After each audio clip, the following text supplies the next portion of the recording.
Welcome. In this explainer, we're going to master those small words that make a huge difference in English. You know, the ones that help us locate everything and everyone in our world, prepositions of place. You've definitely been there. You can picture it perfectly in your mind, the keys on the table, that cafe on the corner. But finding the exact right word to say it, yeah, that can be surprisingly tricky. Well, today, we are going to demystify these powerful little words.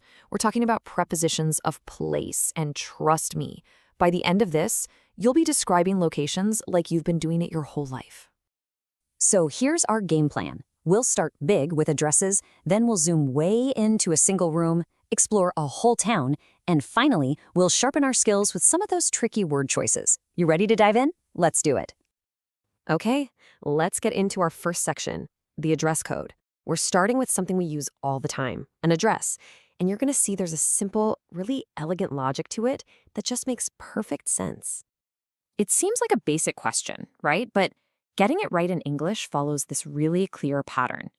The best way to think about it is like a funnel, moving from the biggest, most general area down to the smallest, most specific point. This three-step process is your secret weapon for getting addresses right every single time. Just remember, in for the container, on for the surface, and at for the specific point. Now let's see it in action. First things first, we start with the biggest area, the country. A country is like a giant container, right? So we use in. Oscar lives in Canada. Easy enough. All right, let's get a little more specific. A city is still a large area with a boundary around it. So we stick with that same preposition, in. He lives in Toronto. Makes sense. Okay, and here's where we switch it up. A street is more like a line or a surface that things are located along. So we change our preposition to on. He lives on Main Street. And for the grand finale, the precise location, that specific building number, we use at. He lives at 1423 Main Street. You see that beautiful logic? In, on, at. It's that perfect funnel, zooming in from the general to the super specific. Okay, let's move on. We're going to see how these prepositions work on a much smaller scale.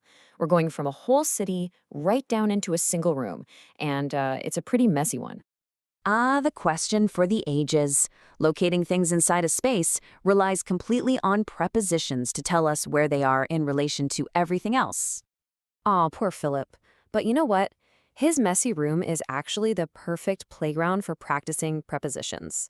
Each one of those little phrases paints a super clear picture of the chaos, helping us map out the entire room in our minds. What's so cool about this is how these prepositions create relationships between different objects. See, it's not just a sock floating in space.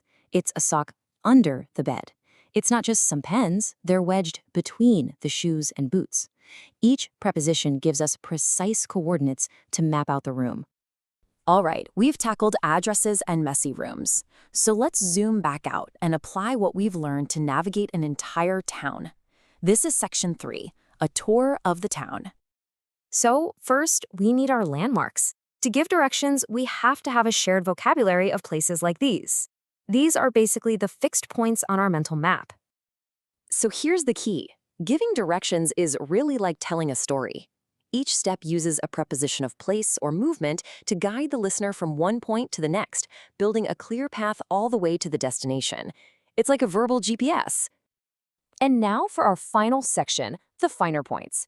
Let's get into the nitty-gritty of some prepositions that are really close in meaning.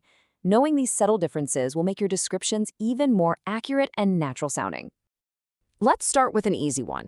Next to and beside. And I've got good news for you. They mean the exact same thing. You can swap them anytime you want. That's one less thing to worry about.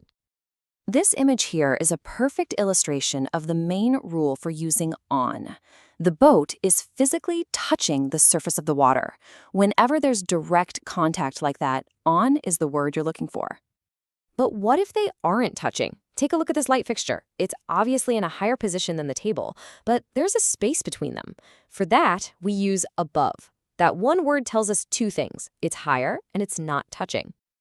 Okay, now let's add some movement to the mix. When something passes from one side to the other in a higher position, like this plane flying, over is the perfect choice.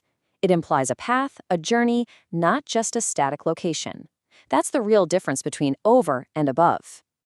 And for things that are in a lower position, you've got options. Under, beneath, and below are all very, very similar. So just like this cat can be under the bed, it can also be beneath it or below it.